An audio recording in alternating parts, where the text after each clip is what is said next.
10h, 12h30, c'est mieux le week-end. Éric Bastien. Bonjour à tous, ravi de vous retrouver, très heureux de vous accueillir en tous les cas sur le 107 points pour C'est mieux le week-end, émission en direct depuis le 144 de la Maison de la Radio avec Eric Young, mon complice de toujours, comme chaque dimanche. On va se mettre dans une ambiance un peu particulière ce matin. Manuel du chasseur de fantômes, notre invité jusqu'à 11h30, Eric Ferson, spécialiste de l'histoire des fantômes. Eric qui possède une expérience depuis 25 ans sur le terrain en France et dans divers pays d'Europe, fidèle des médias, presse, télé, on le voit beaucoup. Il est aussi l'animateur d'un site maisonhantée.com. Les fantômes ne se montrent qu'à ceux qui doivent les voir. C'est Alexandre Dumas qui disait ça. Est-ce qu'ils existent, que ce soit des âmes en peine ou des visions récurrentes de tragédies passées? Les fantômes interpellent les hommes depuis la nuit des temps. Alors, aujourd'hui, on va se poser ces questions. Qu'est-ce qu'un fantôme? En existe-t-il de différentes sortes? Comment se manifeste-t-il? Est-ce qu'on peut les détecter? Quelle réaction adopter face à un phénomène étrange? Est-ce qu'ils sont dangereux? Quel est l'équipement du chasseur de fantômes? Et comment l'utiliser? Peut-on communiquer avec eux? Une préface de Michel de Grèce et un livre que nous allons découvrir tout au long de cette matinée. On verra d'ailleurs que dans ce livre, il y a des lieux en Île-de-France qui sont hantés et aussi à Paris. Intramuros. En effet. On en parlera ce matin. Bonjour Eric Ferson. Eh bien bonjour à tous. Merci d'être avec nous ce matin en direct. On va en parler dans un instant, mais alors rien que la couve, déjà la une du livre, ça fout un peu les pétoches. Hein. Ouais, elle est assez classique tout de même. Hein. C'est une photo noir et blanc avec un château.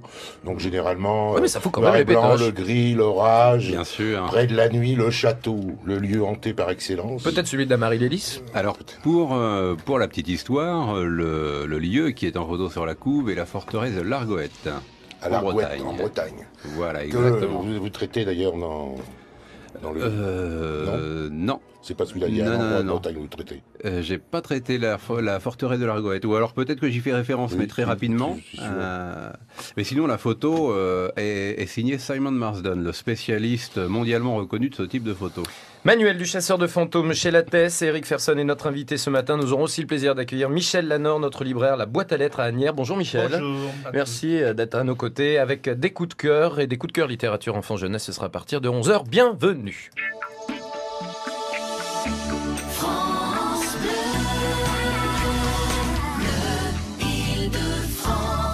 Eric Ferson, notre invité, Manuel du chasseur de fantômes. Avec Eric Young, on s'est amusé pour préparer cette émission, parce qu'on s'amuse quand on prépare ces émissions, à se renseigner, à en savoir plus, bien sûr, sur notre invité, Eric Ferson. On a été voir la bio.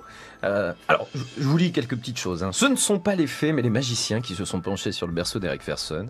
On va découvrir le destin romanesque d'un enfant de la balle qui a toujours su rebondir, fils d'un magicien et d'une mère mortelle. Eric voit le jour une nuit de pleine lune. À 6 ans, il assiste à sa première séance de magie, celle de son père. C'est à ce moment précis qu'il décide de devenir magicien. Entre autres. Oui, d'ailleurs, c'est intéressant, Eric Ferson, bonjour. Avant de débuter notre entretien au sujet de votre livre, donc Manuel du chasseur de fantômes, un sacré titre, hein, c'est publié chez Jean-Claude Lattès, une maison d'édition très sérieuse, je le dis. Avant de débuter un peu, comment vous définissez-vous? Est-ce que vous êtes un scientifique, un illusionniste, un magicien, un homme de spectacle? Quelle définition vous donnez à vous? Mais voilà, les étiquettes, j'ai un petit peu horreur des étiquettes, mais on va essayer quand même. On va essayer de cadrer en fait. Je suis un petit peu tout ça à la fois, sans être de plein pied dans chacune de ces catégories. Alors évidemment, lors de mes chasses aux fantômes, j'utilise certains outils scientifiques, mais je ne me vois pas en tant que tel comme un scientifique, parce que ce n'est pas cet aspect-là qui m'intéresse, en tout cas seulement cet aspect-là. Alors, on vous accueille ce matin avec beaucoup de plaisir pour parler ensemble de ce livre, hein, Manuel des chasseurs de fantômes. Je vais vous faire une confidence. Quand j'ai reçu le livre à la maison, j'ai regardé et j'ai dit tiens, c'est sympa, Manuel du chasseur de fantômes, et j'ai pensé que c'était un livre Eric Ferson, en plus ça sonne un peu à l'anglais, j'ai dit tout ça. Voilà, c'est fait exprès d'ailleurs peut-être. Mais c'est un livre au 2e, 3e degré. Et puis alors je l'ai d'abord feuilleté, puis je l'ai lu en grande partie ensuite, et je me suis aperçu que Non, ce manuel se veut être un vrai manuel pour les chasseurs de fantômes, alors qui se dire, il nous donne au commun des mortels que nous sommes, des recettes, des comportements, des méthodes qu'il faut avoir pour approcher, même voir parfois un fantôme. Alors du coup, j'ai reposé le livre, je l'avoue, j'en ai parlé d'ailleurs avec Éric Bastien, j'avais reposé le livre en disant, on peut pas inviter sur une antenne de service public ce monsieur qui est sans doute très intelligent, très gentil, mais qui est un grand farceur. C'est vraiment ce que j'ai pensé. Et puis en même temps, je me suis, n'ayant pas d'a priori par nature et ayant l'esprit assez ouvert, en même temps, je me suis dit, pose-toi la question essentielle, je dis pas importante, essentielle de pourquoi tu n'inviterais pas ce monsieur. Et j'ai pas eu de réponse et j'ai dit, après tout. C'est pour ça qu'il est là. Voilà, je tenais à faire cette petite précision parce que c'est pas. Mais alors, pour être sûr, Eric Ferson, que nous parlons de la même chose, il faut, me semble-t-il, que nous soyons d'accord sur le mot fantôme et sa définition. Et oui, voilà. Parce que de quoi parle-t-on?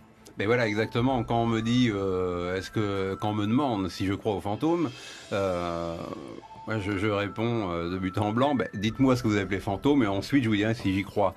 Parce que si on écoute, si on lit la définition du dictionnaire, un fantôme se limite à l'esprit d'un défunt, ce qui n'est pas forcément le cas. Il y a plusieurs types de fantômes, ça peut être une image. Bon, mais voilà, tout à fait. Les fantômes, c'est pas les morts en fait. C'est pas forcément les morts. Il y a des cas, ça peut l'être.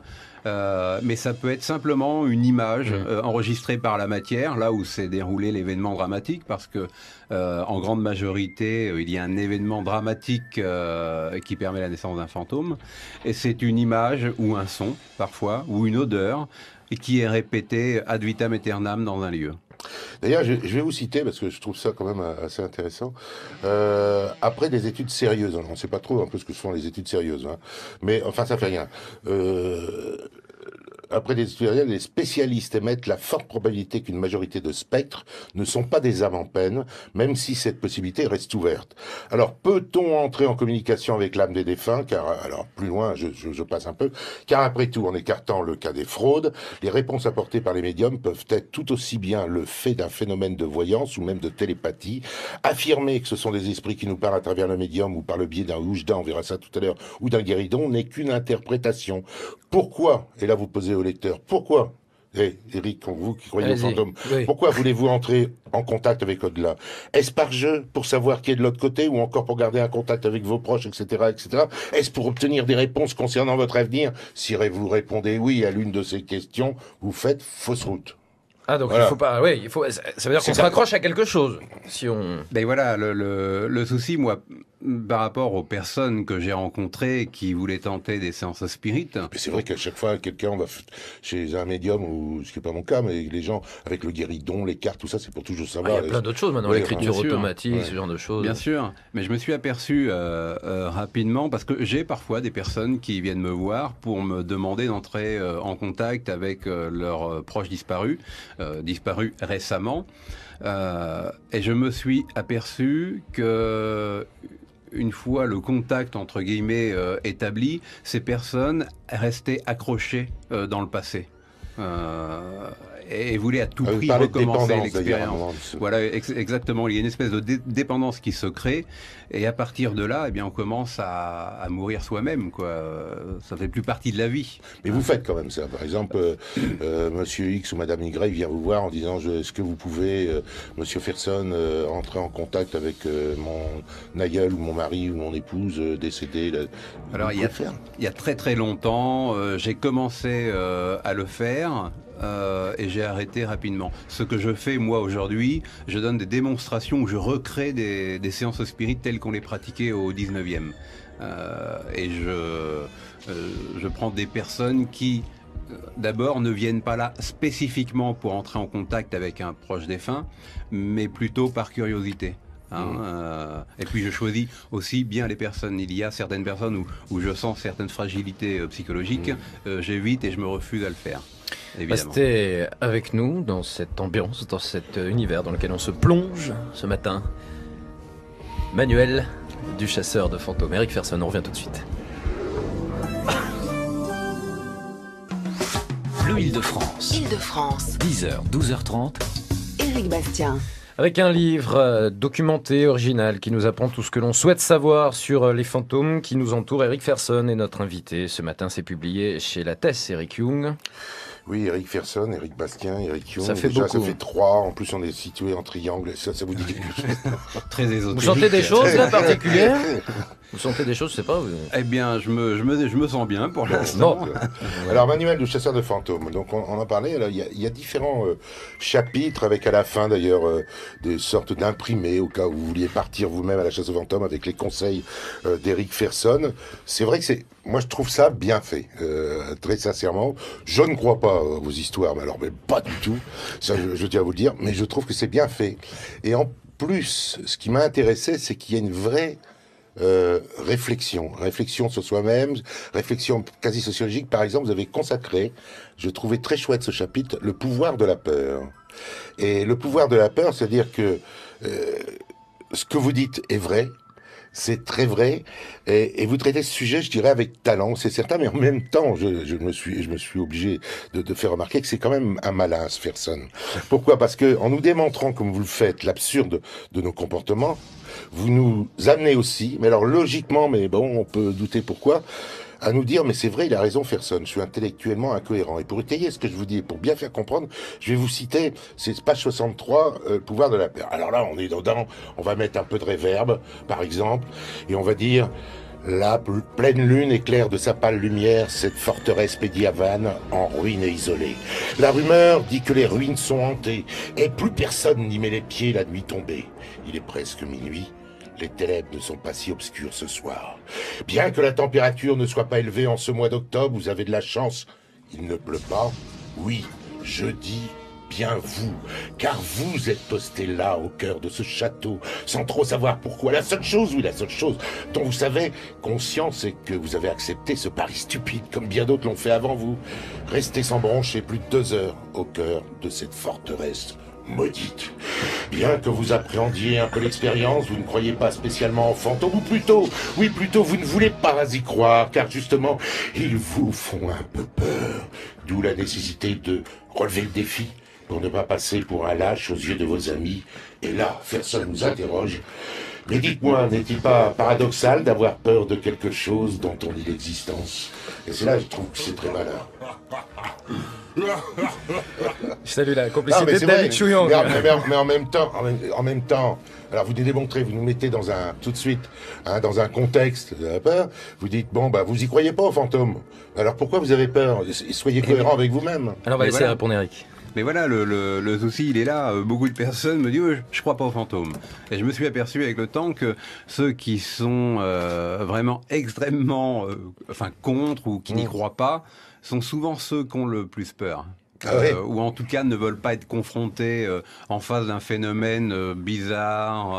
En même temps, c'est malin votre démonstration, parce que on se dit, c'est vrai qu'on n'est pas intellectuellement honnête, enfin celui qui dit ça, pourquoi j'ai peur? Puis en même temps, donc ça vous oblige un peu à dire, il a raison, Ferson. Et donc s'il a raison là-dessus, il peut avoir raison là-dessus. Et sur le reste, Voilà. tu vois, c'est ça qui est, c'est de la grande manip, en fait, non? Si je suis provocateur.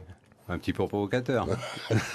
On peut revenir sur les lieux, on en a parlé hors antenne, on en parlait aussi dans le sommaire, on disait qu'en Ile-de-France et à Paris aussi intramuros, il y a des lieux hantés. Et vous évoquiez les régions, puis tout à l'heure Michel parlait du Lot-et-Garonne aussi. Quelles sont les régions les plus hantées alors, finalement en France?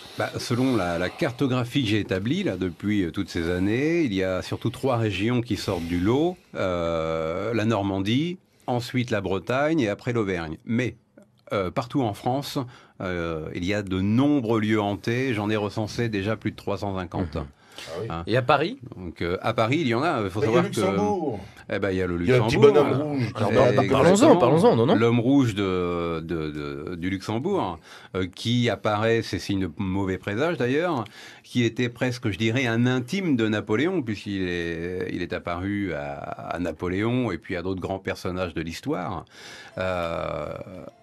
En fait, il faut savoir que Paris est une des villes les plus ésotériques du monde. Oui, à il faut l'inverse pas des autres s'étonner. cités, parce que vous dites qu'il y a moins de fantômes dans les zones urbaines qu'en campagne. Voilà, c'est Je un... cite de mémoire, mais quelque part, comme Alors- ça, vous dites que c'est alors, en plus difficile, en tout cas. pour Oui, les en fait, détecter. on pense qu'il y a moins de fantômes dans les zones urbaines qu'en campagne parce que justement, avec toute l'activité humaine, le bruit, on les perçoit moins, ou en tout cas, on ouvre moins nos sens à l'invisible. On peut inquiéter les habitants de Et Seine-et-Marne. le comte de Michel. Saint-Germain fait partie des fantômes. Ah, allez, j'ai pas enquêté sur le comte de Saint-Germain, mais ça peut être une bonne piste. Et on peut inquiéter Alors, il y a les quand même, auditeurs de Seine-et-Marne, parce que je crois qu'il y a Damarie Lélis aussi. Oui, mais attendez, il y a Dan-Marie Lélis, oui, c'est en Seine-et-Marne, oui. Et Il se passe effectivement, aussi il y a un des choses. fantôme là-bas que nous raconte Eric Ferson. Mais Eric Ferson, alors d'un côté, il y a... C'est assez drôle, c'est pour ça qu'en même temps je me suis amusé avec votre livre, pas dans un sens péjoratif, enfin d'une façon agréable, parce qu'il y a des choses très sérieuses comme on a vu tout à l'heure avec le chapitre sur la peur ou de la définition même du fantôme qui est pas si exacte. Puis alors, si vous voulez devenir chasseur de fantômes, ça fait enfantin, ça fait comme une bande dessinée. Voici le matériel du chasseur de fantômes. Outils de base indispensables, alors, c'est dans un encadré, carnet de notes, crayon, bloc à dessin et papier millimétré pour croquis, carte précise du lieu, montre avec trotteuse, lampe de torche, batterie de rechange, ruban adhésif, bobine de fil, craie ou marqueur, talc. Ah oui, ça c'est pour les empreintes tête. Pour voir s'il y a fraude. Voilà, thermomètre à mercure, sandwich, boisson chaude, trousse de secours. J'ai l'impression véritablement, vous savez, c'est le club des 5 qui part Eh oui. en aventure. quoi. Tout à fait. C'est un petit peu ce que l'on peut se poser, mais comme question. Mais les premiers chasseurs de fantômes, qui datent de pas si longtemps, hein, ça date d'un siècle à peu près, surtout avec Harry Price. C'était. Ah, je vais vous en parler de ce Harry Price. Bon, alors, fameux Harry Price avec des accessoires simples, en fait, a commencé à traquer le fantôme.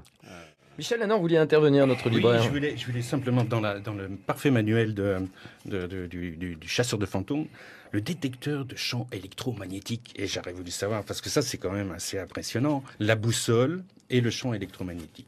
Alors, Ouais. parlez-nous un petit peu de ça. Eh bien voilà, alors un des accessoires, je dirais, nécessaires pour partir à une chasse de fantômes, et que tous les chasseurs de fantômes utilisent, est ce que l'on appelle le détecteur de champs électromagnétiques.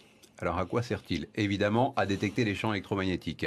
Et on a remarqué que dans de nombreux lieux hantés, quand il y avait une manifestation, entre guillemets, paranormale, hein, puisqu'elle est à vérifier, les champs électromagnétiques s'en trouvaient perturbés. Donc, évidemment, si on utilise ce détecteur, s'il y a quelque chose d'étrange qui apparaît, maintenant, il faut d'abord éliminer toutes les explications naturelles, parce que, évidemment, ce détecteur peut aussi détecter les sources électriques qui se trouvent à proximité. Mais une fois qu'on a éliminé toutes les explications naturelles, si les autres appareils aussi enregistrent des anormalités, on peut se dire que, bien, peut-être le lieu est hanté. Maintenant, comme certains malheureusement le disent, certains affirment avoir détecté un fantôme avec ce détecteur. En fait, il faut être plus juste ou plus objectif. Le détecteur a simplement capté une anormalité que l'on va interpréter comme étant un fantôme. Mais Eric Ferson, vous en avez déjà vu, vous, des fantômes? Alors je les ai sentis, je les ai entendus, mais le cliché du fantôme... Ouais, avec le drap blanc, le truc... Et oui, et non. Non. Pas encore, mais c'est le Graal de tous les chasseurs de fantômes. Mais quand vous dites que vous êtes trouvé... parce que on est quand même curieux, hein, c'est vraiment... Encore une minute, allez. Ouais. Quand vous dites que vous êtes en un lieu, vous les avez sentis, ça veut dire quoi? Ça veut dire que votre peau se met à frissonner, Alors, que vous avez votre cœur qui s'accélère malgré votre calme apparent, qui est une normalité, vous avez les cheveux qui se dressent Ou sur la les yeux, tête. vous avez vu, quand il ouvre grand Ouais, ses ça, yeux, c'est il fait pour le peur. Hein. spectacle, on peut le Ça, c'est faire. pour les Ah non, spectacles. ah non. Voilà. Il ouvre grand les yeux, oui, comme un illusionniste ou un magicien. Ouais. Non, en fait, voilà, les sensations quand je rentre parfois dans des pièces hantées, parce qu'il y a des pièces qui sont plus hantées que d'autres, il y a l'épicentre de la hantise, il y a plusieurs émotions, plusieurs sensations qui viennent. Ça peut être cette impression d'être observé, mais vraiment fortement. On se retourne, il n'y a personne, et ça recommence. Ça nous arrive à tous, c'est pas pour ça que c'est obligatoirement des personnages paranormaux, quoi. Évidemment, maintenant on peut mettre une échelle de valeur. Ça m'arrive aussi de me sentir regardé dans la rue. Mais là, c'est une impression beaucoup plus forte. Et puis il y a aussi ce froid qui nous saisit. Vous allez m'emmener un jour avec vous, là. Je veux vivre. On y va tous, là. Et puis faire une émission en direct sur le lieu hanté. On va faire. Il faut vivre ça. On lance l'appel à notre nouvelle direction. Manuel. Une petite anecdote d'ailleurs. Oui. Je parle rapidement de l'abbaye de Mortemer qui est considérée comme un des lieux les plus hantés. Et ce qui est étonnant, c'est que le cellier est hanté par les moines fantômes. Et souvent, les personnes qui y rentrent, mais subitement, ne peuvent pas y rester. Sont opprimés ou se mettent à pleurer. Il y a des personnes qui se sont évanouies. Et c'est assez incroyable. Alors que certaines personnes ne sont même pas au courant de la hantise précisément. Restez avec nous, Eric Ferson reste notre invité. À moins qu'il disparaisse, on ne sait pas. D'ici 11h30 pour ce manuel du chasseur de fantômes. Et dans un instant, nous découvrirons Michel Lanor, notre libraire, et ses coups de cœur. Vous êtes sur Bleu Île-de-France, il est 10h27.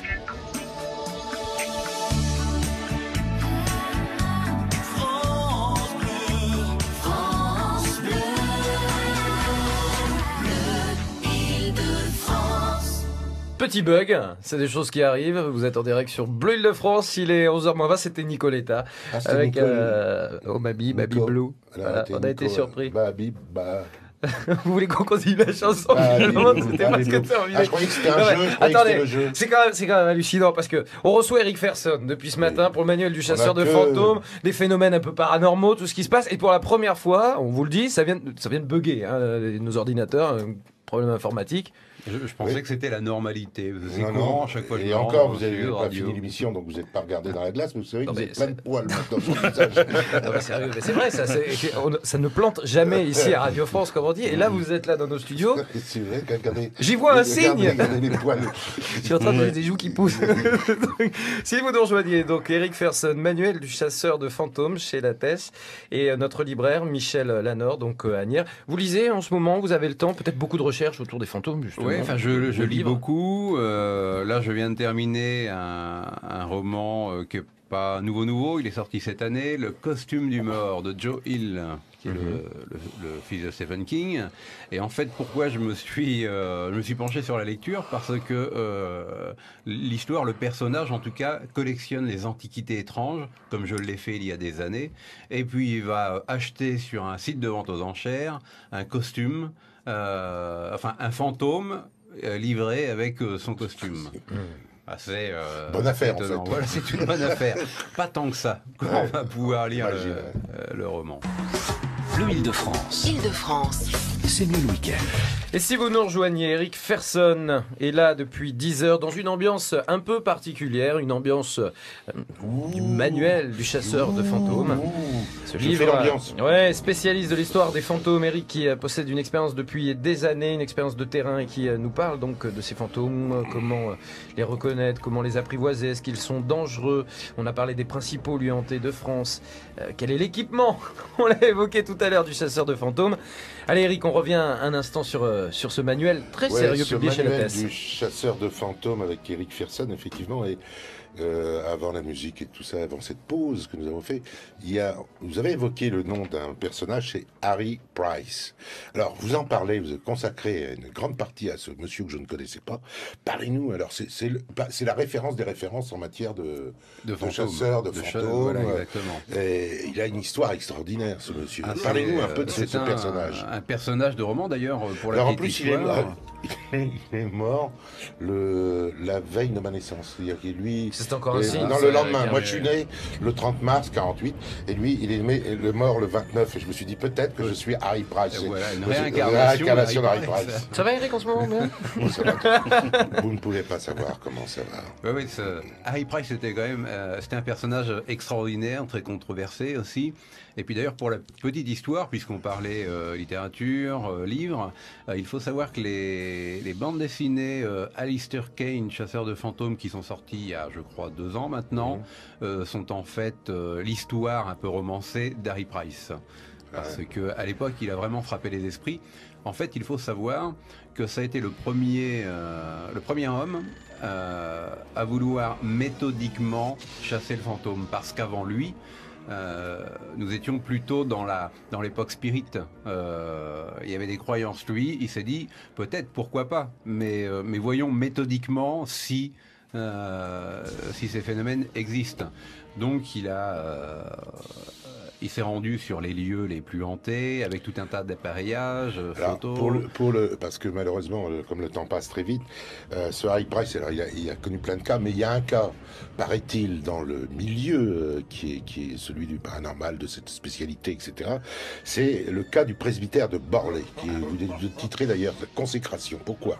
Eh bien, parce que le presbytère de Borley, il y a eu des phénomènes qui ont été recensés par des dizaines et des dizaines de témoins. Il a décidé, lui, d'occuper la maison. Il l'a louée pendant un an. Un an, ouais. Uniquement. Il lui en louait pas cher, j'espère. Voilà, mais je sais pas, je connais pas le prix, mais en tout cas, il a loué pendant un an avec une équipe assez incroyable, parce qu'il avait fait passer une annonce dans le Times. 48 personnes. Oui. Voilà, exactement. Il a fait passer une annonce dans le Time pour recruter des personnes scientifiques ou pas, pour tenir un tour de garde qui aura duré un an pour recenser tous ces phénomènes, mais de manière méthodique. Et cette enquête, en fait, ce presbytère de Borley aura hanté Harry Price pendant plusieurs décennies. Chaque chapitre, on le précise, Eric, est toujours, oui, débute d'ailleurs, toujours par une citation d'auteur, Maupassant, Villiers de L'Isle-Adam, de Nerval. D'une façon générale, la littérature, on va appeler de ce qu'on appelle les auteurs dits classiques, c'est-à-dire jusqu'aux contemporains mais décédés, ont tous une grande relation, on va dire globalement, avec le spiritisme, plus que... Complètement, on était dans la période. C'était la période qui faisait ça, le 18-19e Exactement. siècle. Et aujourd'hui, on ne le dit pas, même moi, si je ne suis pas, comme vous l'avez compris, un fanat de ce genre de truc, mais aujourd'hui, c'est pareil, la littérature a encore beaucoup influencé. Il y a encore beaucoup des auteurs qui voient... Bien sûr. Il y a même des hommes politiques, d'ailleurs. Même Einstein, vous nous le disiez, Michel. Ah oui, il y a même Einstein qui est cité. Hein. Eh ben oui, tant qu'à faire. Mais c'est vrai que, j'ai mis ces citations, mais aussi parce que je suis un lecteur assidu des auteurs du 19e, fin 19e, toute cette période, que ce soit Maupassant, que ce soit Edgar Poe, que ce soit Huysmans. Edgar Poe quand même, oui. Edgar Poe quand même. Vous nous disiez, le guéridon, vous utilisez les méthodes du 19e, vous avez évoqué ça tout à l'heure, c'était quoi ? Oui, je recrée ce que j'appelle du théâtre spirit, c'est-à-dire que je recrée les séances spirit telles qu'elles étaient pratiquées au 19e. Ça ressemblait à quoi alors ? Eh ben, c'est simple, ce côté très victorien avec justement le guéridon. Nous sommes tout autour d'une table, on commence à évoquer les ça esprits. Marche, vraiment, ça. Et il y a puis pas, on se met les petits doigts comme ça, il faut pas se toucher les petits doigts. Oui, tout à fait. Ça, c'est en fait, il faut... que tu veux draguer. Non, je me suis fait dans le Fantomas contre Scotland Yard, ils se tiennent tous avec les petits doigts comme ça. Oui, parce que pourquoi en fait les mains étaient à plat et tout le monde se touchait les mains, c'était pour éviter qu'il y ait fraude de la part du médium ou des participants autour de la table quand il y avait des manifestations qui se produisaient. Et donc, quand je recrée ces séances de spirit, nous avons tous évidemment les mains comme ça. Et des phénomènes se passent, des apparitions, la table se met à bouger, les bougies se mettent à s'allumer seules ou à s'éteindre. Faut vraiment qu'on aille le voir, ce garçon. Il faut qu'on passe l'après-midi ou une soirée. C'est vraiment de la curiosité. Non, juste une dernière question, on va dire. Est-ce que vous êtes donc aussi, comme vous le disiez tout à l'heure au tout début, un homme de spectacle, vous êtes magicien, illusionniste, je ne sais pas comment vous Voilà, j'ai été magicien pendant de longues années. On voit sur scène, vous avez un site internet d'ailleurs très bien fait, vous proposez vos services quoi, de magicien et tout. Est-ce que le fait que vous soyez magicien et illusionniste n'enlève pas du crédit, je veux dire, à la personne sérieuse telle que vous voulez vous présenter pour travailler sur un domaine qui est toujours contestable, etc. Est-ce que justement on dit oui d'accord mais c'est un magicien lui? Eh oui, non, moi je dirais que c'est plutôt un point positif parce que justement grâce à ces techniques de magicien que j'ai apprises, je peux, dès qu'il y a fraude, parce qu'il y a parfois fraude, même si elles sont très minimes, je dois le reconnaître, je les décèle rapidement. y compris si c'est un phénomène naturel, parce que certaines personnes m'appellent pour me dire j'ai un fantôme dans ma maison, je me déplace et je me rends compte que derrière cela, c'est un phénomène parfaitement naturel. Donc, je dirais que les connaissances en illusionnisme sont très utiles dans le cadre des chasses aux fantômes. Il nous reste vraiment 30 secondes, juste histoire de parler de votre bague. Oui, la bague. Le drôle de bague, avec un œil. C'est l'œil à Fatma. Et on croirait mon œil, d'ailleurs. Moi, j'ai un œil bleu, j'ai les yeux bleus. Mais vous voyez partout, vous prenez pour Harry Price ce matin, et votre œil dans une bague. On ne peut que l'avoir. En fait, c'est très symbolique, hein, puisque c'est le 3e œil, donc le 6e sens. Pourquoi donc? Pourquoi donc? Non, c'est le 3e œil, donc le 6e sens. Le 3e œil, celui qui a la capacité à voir l'invisible. Ah, nom de Dieu. Nom de Dieu, nom de Dieu. Il faut aller à l'école. Le manuel du chasseur de fantômes. Vous êtes illusionniste, on l'a dit, on va peut-être avoir. J'entendais une espèce de baguette magique, là. On aura peut-être droit à un petit tour, quelque chose, je sais pas, d'ici 11h30 non? Ah, peut-être, on va voir, mais je dois quand même préciser que je suis un ex-magicien. Aujourd'hui, je suis mentaliste.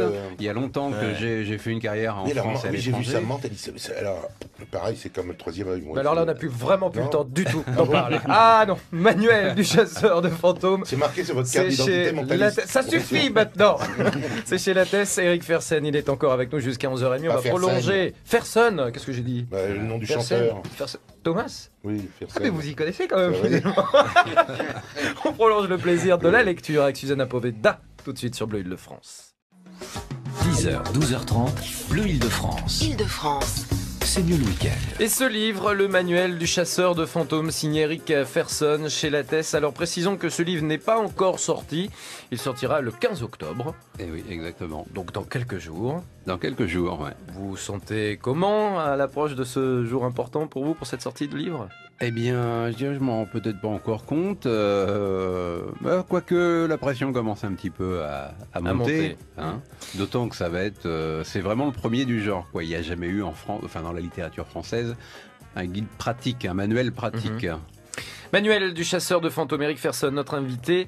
À présent, jusqu'à 11h30, 11h15, là, on va évoquer tout ce qui est littérature, enfance, jeunesse, avec notamment Michel Lanor. Vous avez évoqué rapidement, Eric, tout à l'heure, la BD. Il y a, est-ce que les fantômes, on les retrouve un peu dans l'univers de la bande dessinée, dans la littérature enfance, jeunesse? Est-ce qu'on sait? Alors, il y a, comme je le disais tout à l'heure, il y a Lister Kane, chasseur de fantômes, qui est en 2 ou 3 volumes. Et je sais pas par contre quelle édition, il y a toute une série de bandes dessinées qui sort en ce moment sur les différents lieux hantés de France. Donc dedans on compte Mortemer, on compte Fontainebleau. Mais comme je suis pas très amateur de bandes dessinées, je pourrais pas aller plus en profondeur. Allez les piou-piou, c'est pour vous maintenant avec Michel Lanor, notre libraire qui est venu avec des coups de cœur littérature enfance jeunesse. Alors, on va commencer par Qui a pillé les poubelles de Luan Alban, illustré par Grégoire Mabir. C'est aux éditions Belin. Alors, Corsair, on en parle encore en ce moment. Donc, on a un pirate retraité qui a abandonné d'haranguer les touristes et il se trouve que quand il emmène ses poubelles dans le village du coin, il y a une grève de ramassage de poubelles. Et donc c'est toute, c'est comment dirais-je, une histoire qui va raconter comment récupérer les ordures ménagères et comment les transformer. Et donc le pirate va se transformer en haranguant la foule, en disant ça peut pas durer avec c'est pas Milan, hein, c'est pas ni comment ça s'appelle le sud de l'Italie. Non, on va récupérer et on fait du compost, on va faire très écologique et très écologique. Voilà. Donc nous avons ça, c'est notre premier coup de cœur et la personne qui a fait ça travaille dans une maison respectable et qui est aussi dans la partie. Donc elle sait de quoi on parle dans la récupération. Texte et illustration à chacune de ces pages. Ça s'appelle Qui a pillé les poubelles et c'est publié chez Belin avec Grégoire Mabir et Luan Alban. Voilà ce premier coup de cœur littérature enfant jeunesse. Un second. Alors on est avec Yac Rivet qui dit bonjour les enfants fantastiques. C'est un ensemble d'ouvrages et notamment Caramba et plusieurs où là on est en train de triturer les mots, de les transformer et pour en faire des histoires. Et donc, derrière tout ça, il y a un auteur qui s'appelle Marcel Aimé. Et il s'en passe de belles avec, dans la rue de Marcel Aimé. D'après les confidences de cette vieille dame qui donne à manger aux pigeons, les enfants de ce quartier sont particuliers. C'est dans les murs de leur maison à coups de pied où on des camarades de classe bonhomme. Donc on se retrouve avec de temps en temps des coups de pied dans les murs et les murs s'effondrent. On est en train de monter, des enfants commencent à monter sur les plafonds. Ça devrait vous intéresser, je pense. Parce que c'est Passe-Muraille, quoi. C'est Passe-Muraille, exactement. Non, voilà. Ouais. Donc on est aimé. Il reprend tout ça avec des mots. Des mots qui viennent, qu'on transforme un peu. Et il viendra en parler du reste samedi prochain. Dans votre librairie. Dans votre librairie. Donc, pour Livre en Fête. Ah oui, absolument, pour Livre en Fête. Donc je vous invite, si vous êtes intéressé, d'aller venir voir et converser. Caramba, ça s'appelle. C'est Caramba. Voilà. Caramba. Ça fait Caramba. Caramba. Voilà. Alors on va parler d'un livre qui s'appelle... Non, on n'est plus dans les fantômes. Là. Et on est vraiment dans les fantômes. Oui. Et alors, oui, absolument. Mais si, on est dans les fantômes. Et donc, c'est écrit par Manéas Marfil aux éditions. En plus de ça, Au Diable Beauvert. On en parle beaucoup de ce livre. Et alors, on en parle beaucoup. Ne le cherchez pas encore dans la librairie, parce qu'il va paraître que début novembre. C'est bien de le rappeler. Et d'ailleurs, je profite de l'occasion pour rappeler que, vous l'avez dit, mais on va le redire, parce que Eric Ferson, manuel du chasseur de fantômes, comme tout le monde va se précipiter maintenant, vous allez chez le libraire, ils vont demander, le Lattès, c'est chez Lattès, c'est Ferson, des fantômes et tout. Non, il ne sera en librairie que le 15 octobre. Voilà. 0810 107 00. Je joue, je gagne. Bleu Île-de-France. Allez, on vous offre bien sûr le livre de notre auteur, Manuel du chasseur de fantômes chez Lattès, qui sortira le 15 octobre. On vous le rappelle, Eric Ferson, qui vous offre ce livre. Et puis, on y va, Michel ? Ah, on y va. Allez, on offre celui-ci. Qui a pillé les poubelles pour Les Petits Bouts, Grégoire Mabir et Luan Nadban. C'est chez Belin pour littérature enfant-jeunesse. Donc voilà, vous repartez avec votre livre pour les bouts de chou et le livre en avant-première, le Manuel du chasseur de fantômes. Pour cela, répondez à cette question. Les fantômes ne se montrent qu'à ceux qui doivent les voir. Selon vous, qui a écrit ceci ? Alexandre Dumas, Gérard de Nerval ou Albert Einstein ? 0810 107 00, les fantômes ne se montrent qu'à ceux qui doivent les voir. C'est difficile la question. Alexandre Dumas, Gérard de Nerval ou Albert Einstein, en sachant que ce n'est pas Albert Einstein. Ouais. C'est qui Bon, il reste Alexandre Dumas ou Gérard de Nerval. Oui, Gérard de Nerval, c'est bien Gérard de Nerval. Il a pas dit ça ? Je sais pas. 0810 107 00, bonne chance. 0810 107 00. Bonjour Jacques. Oui, bonjour. Soyez le bienvenu sur Bleu Île-de-France. Toute l'équipe est très heureuse de vous accueillir. Eric Young, Eric Ferson, Michel Lanor. Je sais tout sur les fantômes maintenant, donc. Ah oui, vous avez eu peur ou pas ? Non, mais c'est très intéressant. Bon. J'ai trouvé ça super intéressant. Vous y croyez, vous, aux fantômes ? Pas vraiment. Non. Ouais. Mais bon, ça vous intéresse un peu comme tout le monde, finalement. Ça a un petit coup mystérieux. Bah oui, eh oui. Jacques, vous faites quoi dans la vie ? Je travaille dans une grande surface. D'accord. Et qu'est-ce que vous faites généralement le week-end ? D'ailleurs, on ne sait même pas où est-ce que vous nous appelez, d'où d'ailleurs ? De Rony-sous-Bois, en Seine-Saint-Denis. Rony-sous-Bois, et vous faites quoi ce week-end ? Ce week-end, j'étais en train de trier les photos des vacances et les réarranger pour en faire des diaporamas. C'était où les dernières vacances ? J'étais en vacances, je suis allé à Barcelone. À Barcelone, c'était récent ? C'est récent ou ça date de cet été, là, de juillet-août ? Non, de cet été, c'est que la photo numérique s'accumule très vite. Ça fait du bien les souvenirs, parce que là, il fait froid, c'est l'automne, et ça fait du bien de revoir un peu le soleil avec beaucoup d'envie. Exactement, Jacques. Voici la question. Hein ? La saison des fantômes, je dirais. Ah bon ? Ah bon ? Oui, tout à fait. Oui, on approche d'Halloween. Ah oui, c'est vrai. Oui, c'est autre chose. Les fantômes ne se montrent qu'à ceux qui doivent les voir. Alexandre Dumas, Gérard de Nerval ou Albert Einstein, Jacques ? Je pense que c'est Alexandre Dumas. On va demander à l'auteur. Et oui, c'est effectivement Alexandre Dumas. Bravo. Félicitations, bravo Qu'est-ce qu'il Jacques. gagne, hein Alors Jacques repart. Et alors Jacques, vous pouvez remercier vraiment Michel Lanor, notre libraire, puisqu'il vous offre le livre d'Éric Ferson, qui est venu de sa propre librairie, la boîte à lettres à Asnières, puisque le livre n'est pas encore sorti. Et voilà. Et il vous offre également Qui a pillé les poubelles, aux éditions Belin, donc un de ses coups de cœur littérature enfance-jeunesse.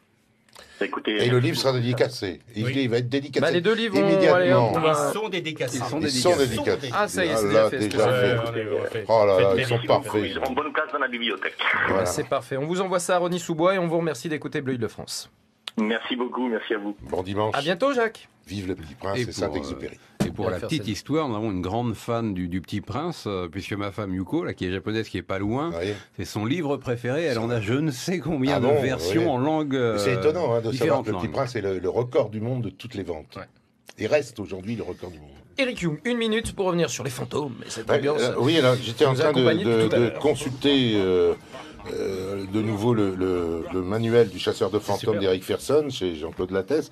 Et là, je me rends compte, je n'avais pas fait de très attention, là, il y a plein d'outils en fait. Il y a bien sûr, il y a les baguettes d'anesthésiste, le pendule, vous traitez aussi des ressentis, mais il y a le Ouija. Ouija, c'est quoi Ah, ça? le- O-U-I-J-A. Voilà, le fameux Ouija, Ah bon qui est la planchette aux esprits, si je puis dire. C'est une table de bois avec les lettres de l'alphabet, Oui. avec le mot oui et non. Il y a un pointeur, et donc on met les mains sur le pointeur, et normalement, les esprits communiquent à travers cette planchette. Normalement, mais ça marche pas toujours. Ça marche pas toujours, mais ça a été, puisqu'il est aux États-Unis, c'est comme un jeu de société, ça a été un des jeux de société les plus vendus depuis la fin du 19e. Notre invité, en tous les cas, on le rappelle, Eric Ferson, le manuel du chasseur de fantômes chez Lattès. Ça sort le 15 octobre, un livre documenté original qui nous apprend tout ce que l'on souhaite savoir sur les fantômes qui nous entourent. Merci beaucoup, Eric, d'avoir été notre invité ce À matin. quand le ghost tourisme? Eh bien, mais j'y travaille, Voilà. j'y travaille. Et puis pour les auditeurs qui veulent avoir un avant-goût, il y a le premier chapitre en ligne sur chasseurdefantômes.com. Maisonhantée.com, vous êtes toujours... Non, Chasseur de fantômes, chasseurdefantômes.com, c'est le Consacré site au livre. voilà, exclusivement consacré au livre. Donc voilà, 232 pages à découvrir, parution le 15 octobre, manuel du chasseur de fantômes. Bonne promo en tous les cas, Avant, et après. puis bon courage en tous les cas pour la suite, Eric Ferson. Merci beaucoup.